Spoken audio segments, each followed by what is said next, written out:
अस्सलाम वालेकुम रहमतुल्लाहि व बरकातहू। तो भाइयों, जैसे कि आप जानते हैं, भगवा लव ट्रैप में दिन पे दिन मुस्लिम लड़कियां फंस रही है। उनको रेप करके छोड़ दिया जा रहा है, किसी को मार दिया जा रहा है। तो भाइयों, ये गलती किसकी है और ये सब क्यों हो रहा है? सुल्तान मुफ्ती साहब जो कि पुणे के हैं, इन्होंने उसके ऊपर इतना भारी बयान दिया है। तो आप सब एक एक पॉइंट नोटिस करें। तो भाइयों, वीडियो को थोड़ा भी स्किप मत करना, वीडियो पूरी ईमानदारी के साथ देख के जाना। ओके, चलो शुरू करते हैं। पहाड़ तोड़े गए। इसी जुल्म की मजलूमों की दास्तानों में एक दास्तान हजरत बिलाल हबशी रज़ी अल्लाह अन्हु की आती है। आप सब लोगों ने सुना होगा, पढ़ा भी होगा। एक गुलाम थे उमैया इब्न खल्फ के, अल्लाह के रसूल सल्लल्लाहु अलैहि वसल्लम के दीन पर कलमा पढ़ा। एक गुलाम थे, अल्लाह के रसूल के हाथ पर ईमान लाए। अल्लाह के रसूल सल्लल्लाहु अलैहि वसल्लम पर कलमा पढ़ने की वजह से उस पर जो जुल्म के पहाड़ तोड़े गए, उस पर जो मजालिम के पहाड़ तोड़े गए। अल्लाह अकबर, अल्लाह अकबर। आप सुन के हैरान हो जाओगे। मक्का के अंदर आज की जो गर्मी है, आज के जो माहौल के अंदर हमारे जैसे लोग उसको बर्दाश्त नहीं कर सकते, तो उस वक्त के अंदर सहूलतों का कुछ भी नहीं था। इसके बावजूद उन्हें क्या तकलीफ हुई होगी। अल्लाह के रसूल सल्लल्लाहु अलैहि वसल्लम के चहीते बिलाल रज़ी अल्लाह अन्हु को मक्का के गलियों में बगैर कपड़े के घसीटा जाता और उनके ऊपर चट्टान को रखा जाता कि भाई कहीं से ये ईमान को छोड़ ले, कहीं से ये दीन को छोड़ ले। लेकिन कुर्बान जाए हजरत बिलाल हबशी के ईमान पर कि जान देने के लिए तैयार थे, लेकिन ईमान देने के लिए, बोलो, आज चंद टके पर हम अपने ईमान का सौदा कर देते हैं। मैनेजर को खुश करने के लिए दाढ़ी काट देते हैं, दूसरों को राजी करने के लिए नमाजें छोड़ देते हैं, दूसरों को खुश करने के लिए अपने पर्दा छोड़ देते हैं, अपना बुरके को आग लगा देते हैं, अपने तहजीब को आग लगा देते हैं, बस थोड़ी सी दुनिया के खातिर, थोड़े से लोगों को खुश करने के खातिर। शादी ब्याह के मौके पर, जनाजे के मौके पर, गेट टुगेदर के मौके पर यह वक्त ऐसा होता है कि चंद लोगों को राजी करने के लिए इंसान अपनी शरीयत को, अपने तहजीब को आग लगा देता है।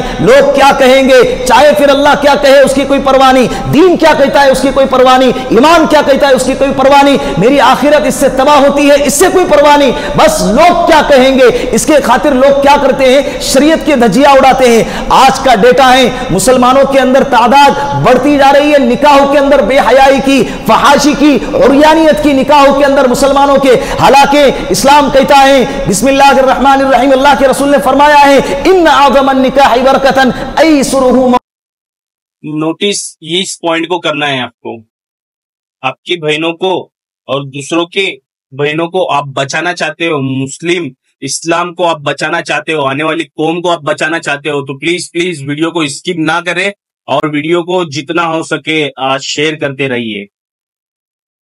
बरकत वाला निकाह वो है जिसके अंदर सादगी हो, जिसके अंदर खर्चा कम हो। लेकिन मुसलमानों ने आज क्या किया हुआ है, गैरों के निकाह फीके पड़ गए, दूसरे मजहब वालों की निकाह फीके पड़ गए, लेकिन मुसलमानों की निकाह हफ्ता हफ्ता बंद होने को तैयार नहीं। कितनी अफसोस की बात है। फिर जिना वजूद में नहीं आएगा तो क्या आएगा। बाप के लिए बेटी का इतना खर्चा उठाना आसान नहीं है। फिर गैर आकर हमारी बेटियों पर नजरें नहीं जमाएंगे तो क्या जमाएंगे। 27 साल की बेटी हो गई, बाप के पास खर्चा उठाने के लिए, निकाह का खर्चा उठाने के लिए तैयार नहीं है, इसलिए कि खर्चा जब आता है तो 10 और 12 लाख का आता है। और सामने वाले डंगरे जो नौजवान किस्म के, दयूस किस्म के नौजवान हैं, वो बगैर जहेज के और बगैर किसी खर्च के बेटियों को कबूल करने के लिए तैयार नहीं। बैल बना बैठता है और कहता है मेरी दादी नहीं मानेंगी, मेरी अम्मा नहीं मानेंगी, मेरे हाथ में कुछ नहीं है, मेरे अम्मा और अब्बू के हाथ में है, वो जो कहेंगे मैं उसके ताबे हूं। अब वो क्या कहते हैं, दाढ़ी चाहिए, घोड़ा चाहिए, जहेज में ये चाहिए। अरे तुम्हें क्या चाहिए, इतनी अपनी जिंदगी का कलेजे का टुकड़ा तुम्हारे हवाले किया जा रहा है और तुम क्या कर रहे हो, तुम क्या कर रहे हो, उसको नजरअंदाज करके भीख मांग रहे हो। अगर तुम्हारे अंदर हैसियत नहीं है निकाह करने की, तो तुम्हें चाहिए कि निकाह न करें। ऐसे नौजवानों को तलाश करें, मैं बहनों से कहता हूं, ऐसे नौजवान को तलाश करें तो बगैर जहेज के निकाह करने के लिए तुम पर राजी हैं, बगैर जहेज के तुम्हें कबूल करने के लिए तैयार हैं।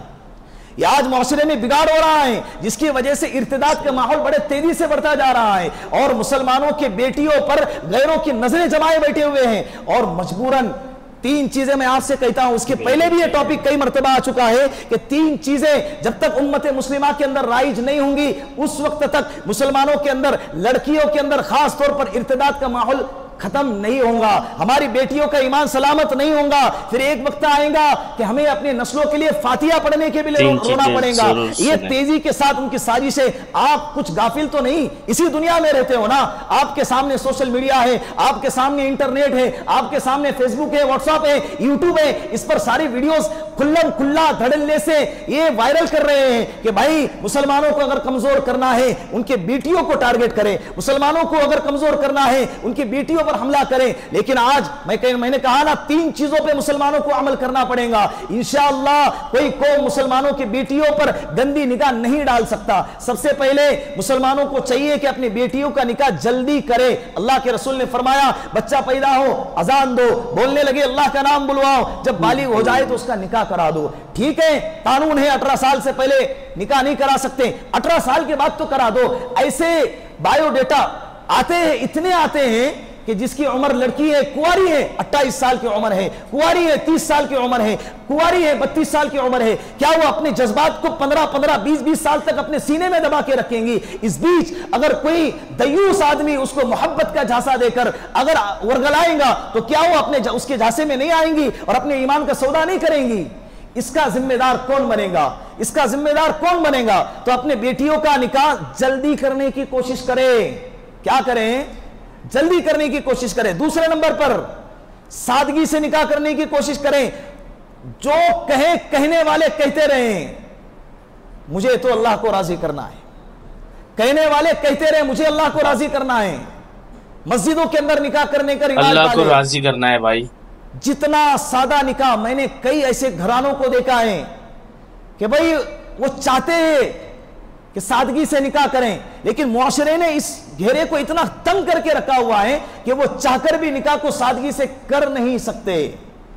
कम से कम खर्चा 3 लाख से नीचे नहीं आता है। हालांकि अल्लाह के रसूल के जमाने में अल्लाह के रसूल के सहाबी हैं अब्दुर्रहमान इब्न औफ रज़ियल्लाहु अन्हु, अशरे मुबश्शरा में से सबसे मालदार सहाबी हैं।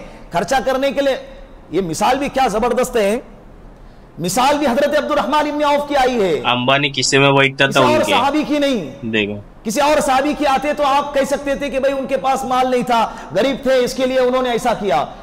सहाबा में सबसे ज्यादा मालदार, ये अंबानी भी उनके जेब में बैठेगा। हजरत अब्दुर्रहमान इब्न औफ अशरे मुबश्शरा में से निकाह किया। अल्लाह के रसूल सल्लल्लाहु अलैहि वसल्लम को बाद में जब पता चला, उनके बदन पर निकाह के खुशबू के आसार नजर आए, अल्लाह के रसूल ने फरमाया कि अब्दुर्रहमान क्या निकाह फरमाया?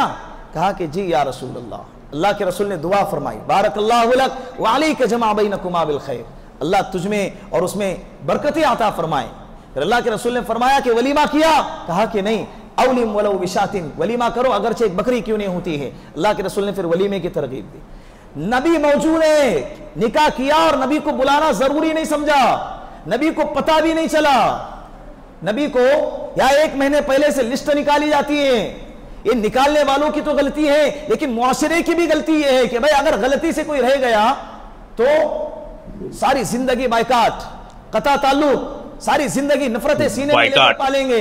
भाई मुझे बुलाया क्यों नहीं, और बुलाया भी तो फोन पे बुलाया, घर पे आके क्यों नहीं बुलाया? ये सारे नखरे क्यों भाई? दुआ दे दो, अपने दिल को बड़ा करो। ये तुम्हारी ऐसी तंग दिली की वजह से मुआशरे के अंदर ये निकाह का रिवाज जो है ना, महंगा से महंगा होता जा रहा है, जिसकी वजह से हमारी कौम की बेटियों को गैर मजहब के लोग क्या कर रहे हैं, फ्री में उठा के ले जा रहे हैं। 14 साल की लड़की बंबई से सफर करके हमारे शहर में आई थी, 14 साल की मुसलमान लड़की। क्या उम्र होती है इस लड़की की? बोलो, 14 साल की उम्र में लड़कियों को कुछ समझता है? लेकिन ज़हनी साजी ऐसी जबरदस्त चल रही है कि उसको बंबई से लेकर वहां लेकर आया निकाह कराने के लिए।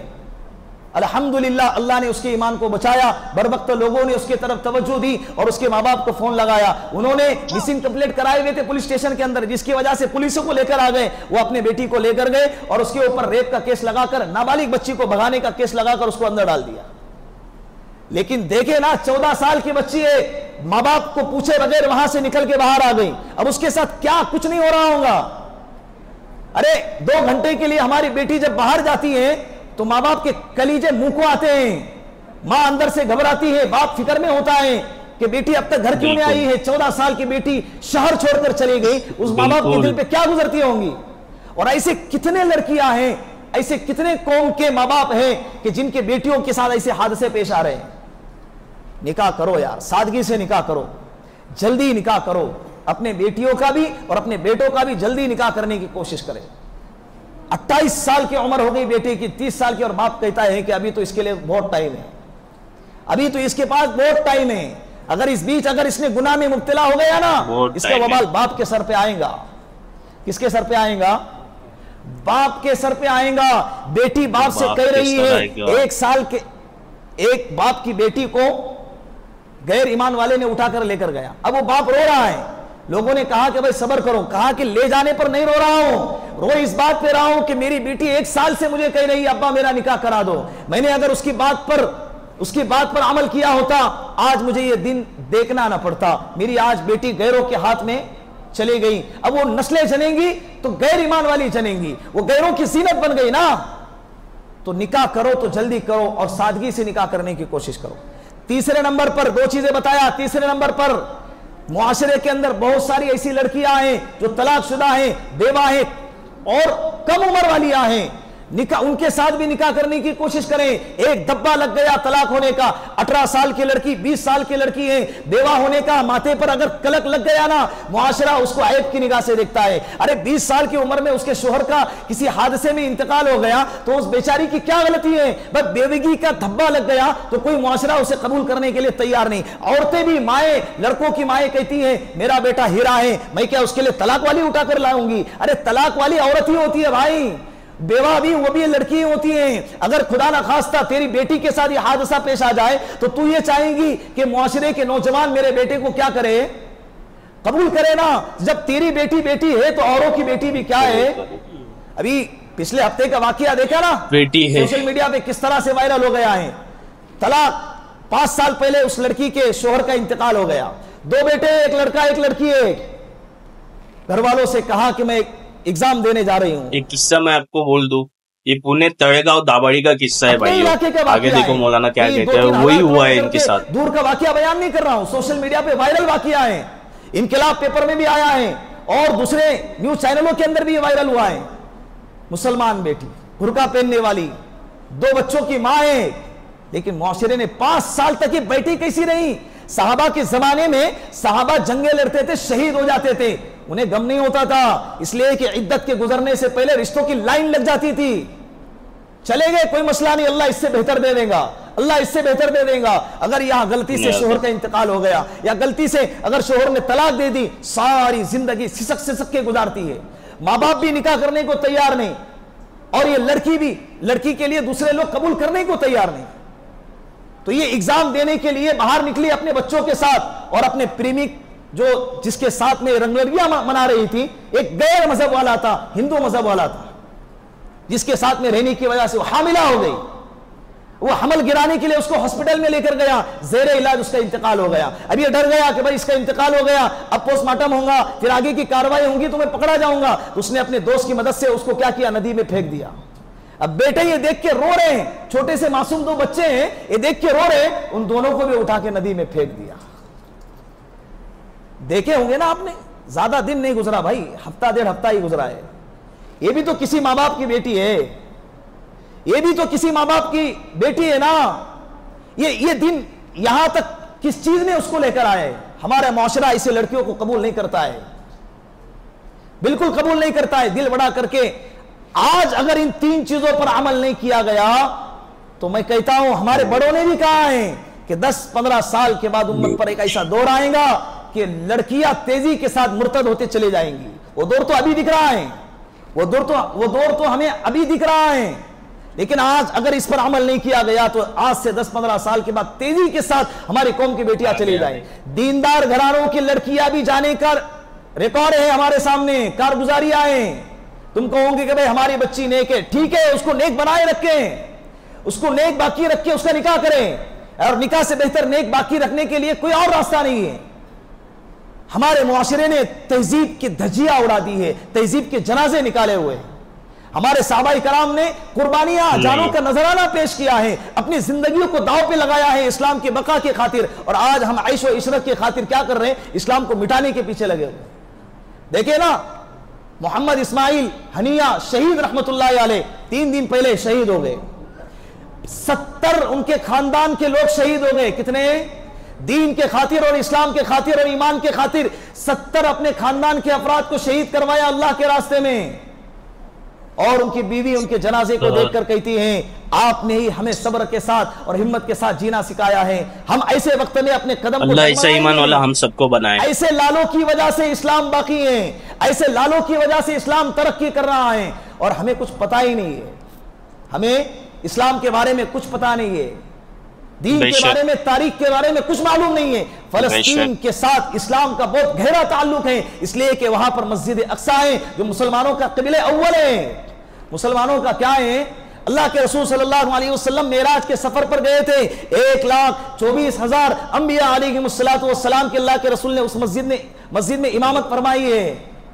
तो हमारा ताल्लुक उसके साथ ईमानी है, और वहां के लोग तो असल ईमान वाले हैं जो डटे हुए हैं, मरने को तैयार हैं, शहीद होने को तैयार हैं, कुर्बानी देने को तैयार हैं, लेकिन अपनी जगह से टस से मस होने को तैयार। एक छोटी सी बच्ची कहती है तुमने हमारे घर गिरा दिए, तुमने हमारे घरों के मलबे बना दिए, लेकिन इसके बावजूद हम उसी मलबे पर टेंट लगा के रहेंगे, लेकिन ये जगह को छोड़ेंगे इसलिए नहीं कि हमें ये जगह पसंद है, इसलिए कि इस जगह पे मस्जिद अक्सा है और इसकी हिफाजत की जिम्मेदारी हमने अपने कंधों पे उठाई है। अल्लाह इनके शहादतों को कबूल फरमाए, अल्लाह इनके शहादतों को, कुर्बानियों को अल्लाह कबूल फरमाए, अल्लाह इनकी कुर्बानियों को रायगा न जाने देगा इंशाअल्लाह। चाहे तुम कितने ही साजिशें करो, चाहे तुम कितने ही मुनाफिकाना अंदाज इख्तियार करो, लेकिन इस्लाम कुर्बानियों के बाद ही सरबलंदी पर पहुंचता है। करबला के बाद ही इस्लाम आगे बढ़ा है। ऐसी कुर्बानियां कितने ही आती रहेंगी और जाती रहेंगी, लेकिन इंशाअल्लाह इस्लाम बाकी रहेगा। अल्लाह रब्बुल इज्जत हमें भी दीन के खातिर, ईमान के खातिर, इस्लाम के खातिर मरने और मिटने के लिए अल्लाह हमको तैयार फरमाए। व आखिरु दावाना अल्हम्दुलिल्लाहि रब्बिल आलमीन।